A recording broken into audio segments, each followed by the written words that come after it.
Bayangkan kita hanya bicara tentang klasternya kita saja, hanya outsourcing, upah murah, PKB, itu saja 7 poin itu. Yang lainnya, padahal yang lainnya itu sekarang baru terasa dampaknya. Kasus Rempang itu kan omnibus law. Kasus banyak orang tidak bisa makan itu dari omnibus law. Banyak anak-anak stunting itu kan masih itu. Banyak anak-anak yang gagal ginjal itu gara-gara omnibus law. Tanpa disadari. Oleh sebab itu, coba kita minta kajian. Dari yang 10 klaster ini, kita ajak siapa saja yang akan terdampak. Jangan kita main sendiri saja. Walaupun mungkin namanya cipta kerja berhubungan dengan pekerjaan, tetapi dampaknya ada 10 klaster yang lainnya. Pendidikan, kesehatan, pertanahan, hukum, perdagangan, pertanian. Kalau dilihat pertanian lebih rusak lagi. Impor semua, Pak. Nah itu. Tapi karena kita tidak pernah mengungkapkan ini, orang lain tidak menyadari, masyarakat luas tidak menyadari. Dia tenang-tenang aja. Setelah itu, rupanya ini gara-gara ini. Karena impor dibolehkan, impor garam dibolehkan, impor takjul pun dibolehkan. Semua apa? Karena mengacu pada omnibus law, cipta kerja. Dan kita tahu bahwa undang-undang ini adalah produk dari politik, ya sekitar DPR dan kemudian juga pemerintah di sana. Nah, sebagai partai, bahkan satu-satunya partai yang mengajukan judicial review ke Mahkamah Konstitusi, ini gimana pandangan sikap politiknya ke depan itu seperti apa? Mungkin bisa ini singkat saja. Nah, kesimpulannya apa? Menang besok kita sudah dibatalkan MK Omnibus Law ini bisa dimunculkan lagi oleh partai-partai yang berkuasa. Kira-kira begitu. Itu terjadi dengan undang-undang pilkada.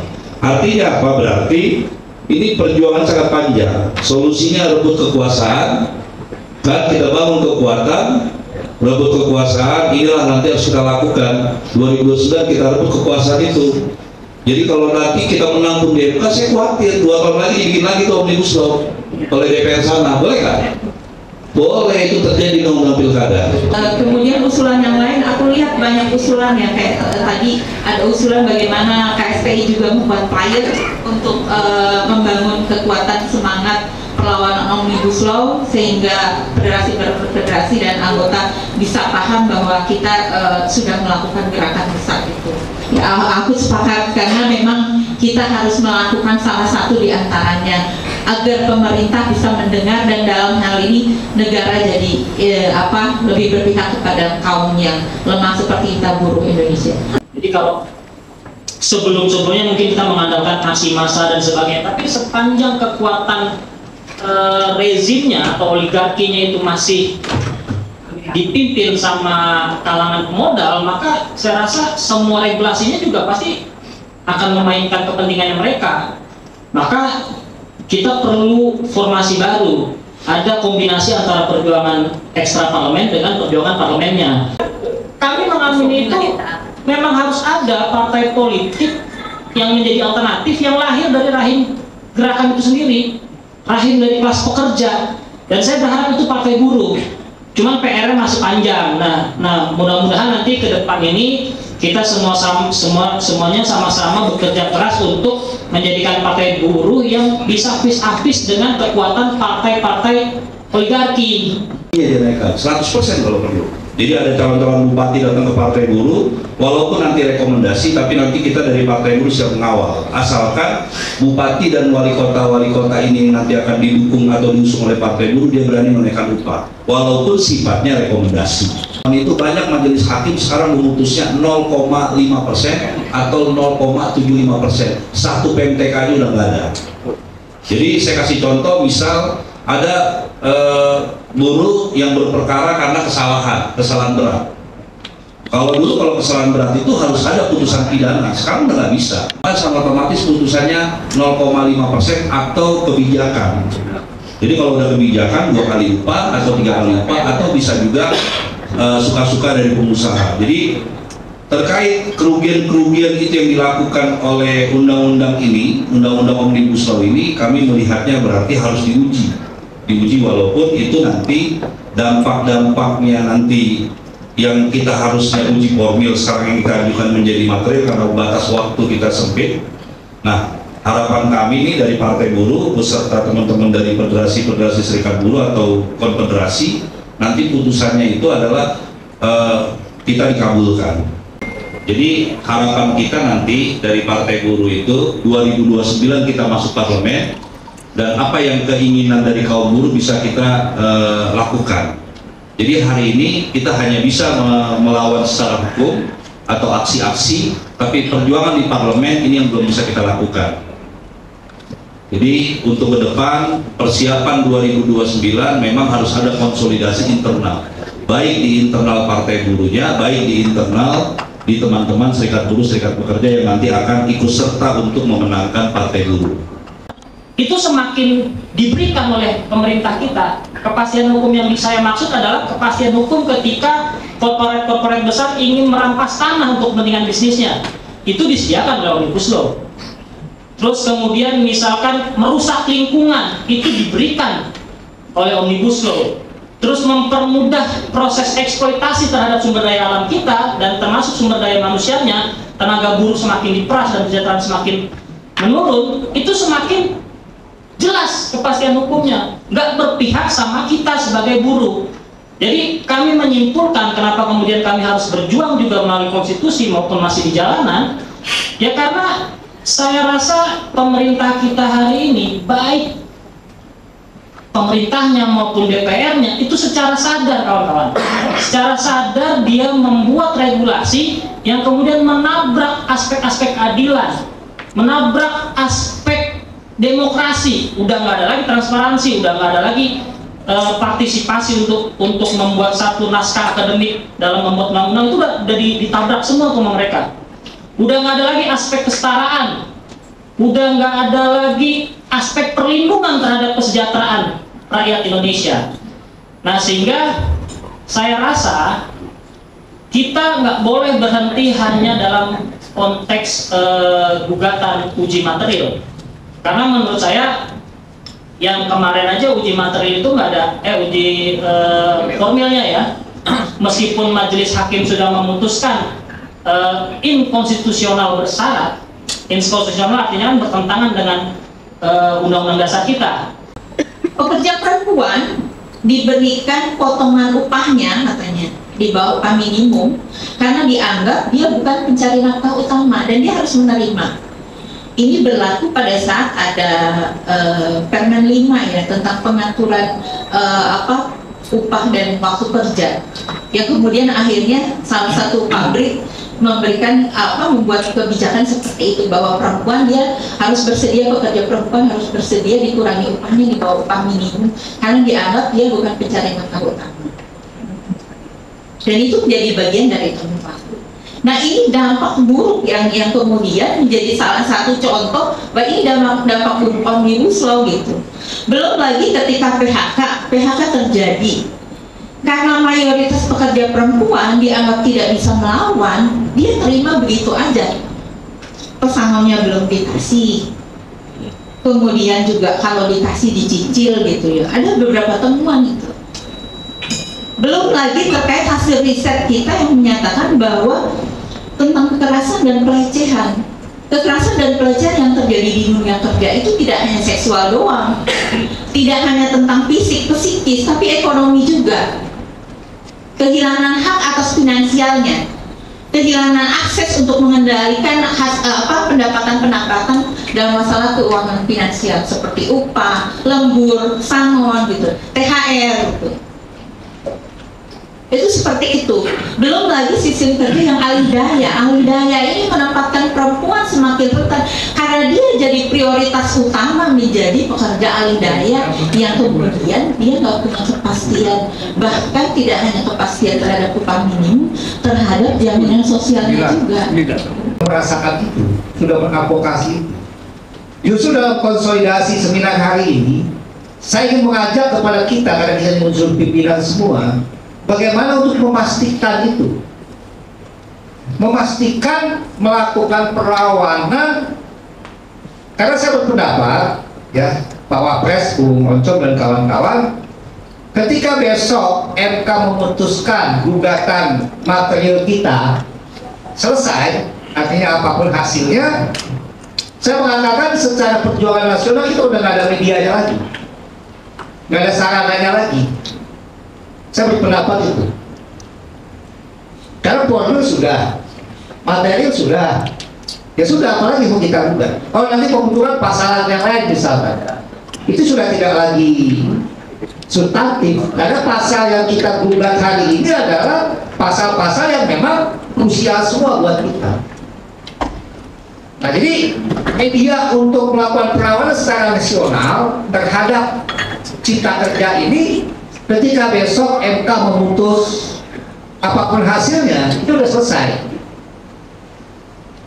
Oh, ada kita juga DPR RI, ya saya rasa itu sudah semua sama-sama tahu. Apalagi kita udah punya partai buruh sekarang. Kalau kita menggedor DPR RI, saya rasa jawaban mereka akan sangat semu. Pilihan terakhir paling nanti kita akan main di pabrik-pabrik, ya. Nah, jadi pandangan saya, ya, bahwa bagaimana kita untuk mengkonsolidasi melakukan perlawanan ini, ya harus frekuensi tindak langkah, tindak laku itu sama. Nah, ini yang menjadi tantangan kita dalam proses. Nah, jadi sekali lagi saya ingin mengatakan bahwa hari ini kita sedang perang ekonomi. Perang ekonomi, maka ya kekuatannya adalah lumpuhkan ekonominya itu. Dan kesimpulannya, Omnibus Law membunuh kita, Omnibus Law ancaman bagi kita, maka pilihan bagi kita hanya satu, memastikan Omnibus Law ini bisa segera dihapuskan. Kayaknya kita perlu mendengar pandangan dari Pak Sofyan. Ini tim tim perumus dari KSPI ketika menyandingkan antara Undang-Undang Cipta Kerja dan beberapa regulasi yang lain. Ini mungkin kita perlu ada evaluasi gitu ya, dari yang dirumuskan di awal sampai kemudian yang diputuskan itu. Mungkin ada catatan dari Pak Sofyan. Usul saya, apakah KSPI mungkin nanti mulai partai buruh, mungkin kalau partai agak terlalu ekstrim, KSPI dengan seluruh komponennya membuat pernyataan bahwa Presiden melanggar undang-undang sumpah jabatannya. Ini diajukannya ke DPR untuk dilakukan investment. Berani atau tidak itu persoalannya. Sebab ini nyata. Jadi saran saya jangan hanya undang-undang Cipta Kerja, tapi ada beberapa undang-undang yang tidak terbuka. Termasuk undang-undang IKN juga tahu disahkan, undang-undang tentang kesehatan juga tahu disahkan, tidak terbuka dan sebagainya. Nah, tapi yang kita lihat adalah yang kalau di undang-undang Cipta Kerja Tenaga Kerja ini itu banyak menyangkut baik pelanggaran undang-undang dasar maupun pelanggaran HAM. Saya dulu waktu kita menggulkan itu BPJS Kesehatan, kita pernah lemparkan satu teori lingkaran. Lingkaran pertama, lingkaran inti, lingkaran kedua, lingkaran ketiga, dan seterusnya. Nah, lingkaran pertama, lingkaran inti, ialah kita ini yang betul-betul mendesak supaya Omnibus Law dibatalkan. Nah, lingkaran kedua, ada pihak-pihak yang mungkin abu-abu terhadap Omnibus Law. Abu-abu artinya tegas menolak tidak, menerima tidak. Nah, bagaimana caranya kita mempengaruhi kan abu-abu ini, lapisan ini masuk ke lapisan inti sehingga ikut menyanggah, mendesak untuk dibatalkan. Nah, kemudian yang di luar lagi itu lingkaran itu mungkin anti, artinya yang oke dengan Omnibus Law, nggak masalah. Nah, bagaimana menarik mereka itu supaya masuk ke abu-abu paling tidak. Nah, ini di masyarakat banyak yang abu-abu ke organisasi kemasyarakatan. Kalau dulu waktu kita menggolkan BPJS Kesehatan, kita dekati seperti ormas-ormas NU, Muhammadiyah, Itu kita datangin semua. Sehingga mereka ikut aktif juga, ikut memperjuangkan lahirnya BPJS Kesehatan. Begitu juga dengan Omnibus Law ini, karena kalau tidak salah ini menyangkut juga banyak yang kehutanan juga, pertanian juga kena, kelautan juga kena. Barangkali kelompok-kelompok di masyarakat bisa diajak untuk menentang itu. Prinsipnya muaranya satu lah, kita akan terus coba melakukan penolakan dan perlawanan. Karena prediksi kita ke depan, mungkin misalnya ketika yang mulia di sana itu memutuskan, prediksi saya ada dua kemungkinan, ya. Pertama ditolak atau dia ngambil jalan tengah, kompromi, kemungkinan dikabulkan sebagian. Nah, nyikapi ini tentunya kan harus terus kita lakukan konsolidasi perlawanan. Saya berpikir gini, ada satu momentum nanti ketika di mana terjadi perubahan kepemimpinan nasional, kalau nggak salah di bulan Oktober ya, pelantikan presiden baru. Itu ada salah satu momentum yang bisa kita ambil. Kita bisa melakukan konsolidasi massa, kita kepung ya, bersama kawan-kawan aliansi serikat buruh yang lain juga ikut bergabung. Kita kepung ke DPR gitu loh. Kita kepung DPR, syukur-syukur kita punya link bisa narik Presiden Yama untuk orasi depan pidato, nyatakan statement sikapnya gitu loh. Ya kan selama ini kan kita sudah lakukan juga upaya tuh, yang namanya eksekutif review, ya, kemudian waktu parlemen review, semua nggak diabaikan semua, termasuk tekanan internasional dari elit juga sudah kita lakukan. Sampai terakhir kita lakukan judicial review, formil maupun materi yang sekarang kita sedang lakukan juga. Gitu. Kalau kita lihat secara substansi materi sudah jelas, apalagi sidang kemarin belum saya juga hadir sebagai salah satu kuasa hukum. Dokter Jenal tuh sangat jelas tadi sampai kemudian itu politik hukumnya kan sederhana. Sebenarnya proses undang-undang baru itu dibentuk tujuannya apa? Orientasinya kemana? Untuk perbaikan atau justru untuk reduksi gitu loh. Kan semangatnya, progresnya ketika dilahirkan undang-undang baru adalah untuk menjawab tantangan zaman, memberikan perbaikan gitu loh. Bukan justru sebaliknya mereduksi. Itu saya pikir nggak ada pilihan lain bagi kita. Karena jalur hukum juga sedang kita tempuh. Kalau finalnya nanti misalnya putusannya mengecewakan, ya nggak ada pilihan lain. Gerakan secara masif gitu, kepung parlemen. Satu lagi saya ingatkan, ada satu momentum di mana pergantian pimpinan nasional, kita kepung DPR, sungguh bisa diajak presiden baru terpilih untuk pidato nyampe statementnya. Misalnya dia bilang, baik, saya akan mengeluarkan perpu untuk membatalkan undang-undang cipta kerja atau setidak-tidaknya menunda pelaksanaan undang-undang cipta kerja. Saya pikir itu sesuatu yang sangat luar biasa, apalagi kalau sampai diliput oleh media nasional dan internasional juga. Sementara itu tanggapan saya, terima kasih. Ini bukan hanya tentang PHK, Pak. Ini sudah menjurus ke kematian. Mulai dari perceraian, ini kan akibat undang-undang Omnibus Law nih, dampaknya ini loh. Karena upahnya nggak naik, nggak ada lagi sektoral, naik nggak cukup. Akhirnya ada 543 kasus perceraian. 2000-2003. Nggak bener nih kalau perceraian ya. Itu karena apa? Itu bekas doang loh. Dan yang lebih menyakitkan lagi, saya yakin semua mendengar kok. Akibat dikejar-kejar pinjol, akhirnya gantung diri tuh buruh. Ini disampaikan oleh mereka tidak. Ini yang seharusnya para hakim itu tahu. Ini bukan hanya sekedar PHK, tapi mengakibatkan kematian bagi buruh. Jangan dikira judi online itu karena iseng-iseng, enggak. Dia gambling terhadap hidupnya, gaji kecil nih siapa tahu nih informasi akan menang besar, ternyata malah habis.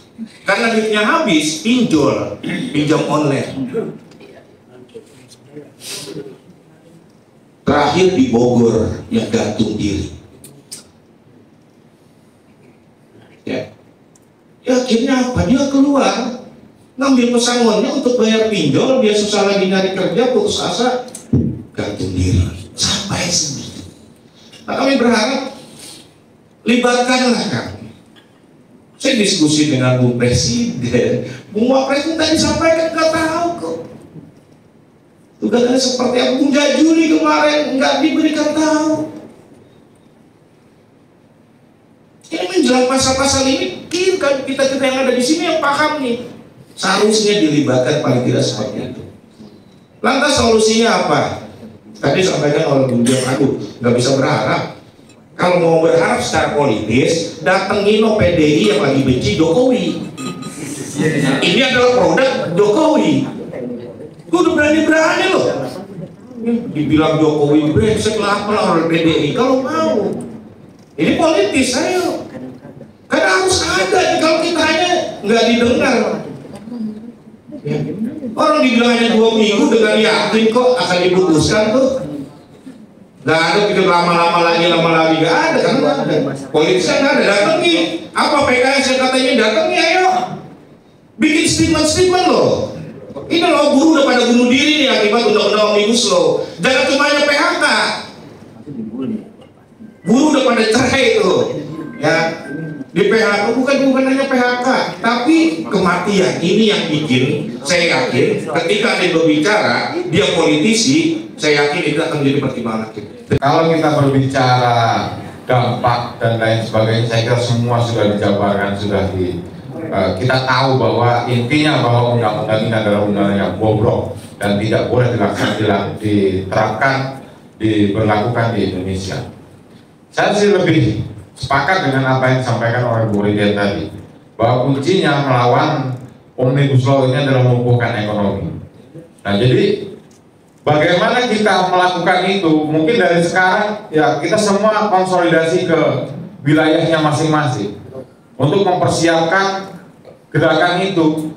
Jadi bukan hanya sekedar orasi saja bahwa kita akan mogok nasional, kita akan lumpuhkan ekonomi. Itu bukan hanya sekedar orasi yang dianggap oleh mereka, itu kan cuma orasi mereka saja, tanpa ada persiapan yang memang akan terjadi yang namanya mogok nasional atau melumpuhkan ekonomi itu. Jadi menurut saya bagaimana kita di masing-masing federasi atau masing-masing elemen ini mempersiapkan itu. Pada ketika memang semua sudah dipersiapkan, tinggal kita melaksanakan. Karena semua sudah kita lakukan, baik sudah secara hukum sudah, secara apapun itu sudah. Bahkan tadi sudah disampaikan bahwa korban sudah berjatuhan. Ya, saya sepakat dengan apa yang katakan Bu Ririn bahwa melawan Omnibus Law lumpuhkan ekonomi. Bahwasanya mungkin harus ada orang yang mau berkonsolidasi untuk melakukan diskusi-diskusi dengan pimpinan konfederasi yang lain untuk mau bersama-sama untuk aksi pada saat nanti akan putusan MK itu akan diputuskan.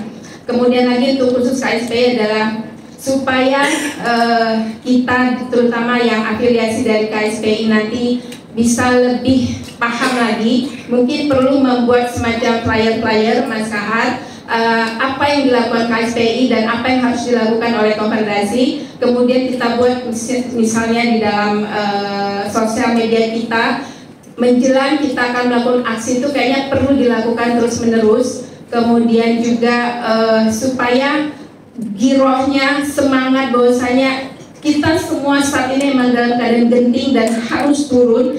Jadi biar semua anggota-anggota kita itu juga bisa ikut aktif dan bisa merasakan sekarang, kalau tidak sekarang kapan lagi. Saya melihat kita belum mencoba mengajukan gugatan perbuatan melawan hukum terhadap penguasa.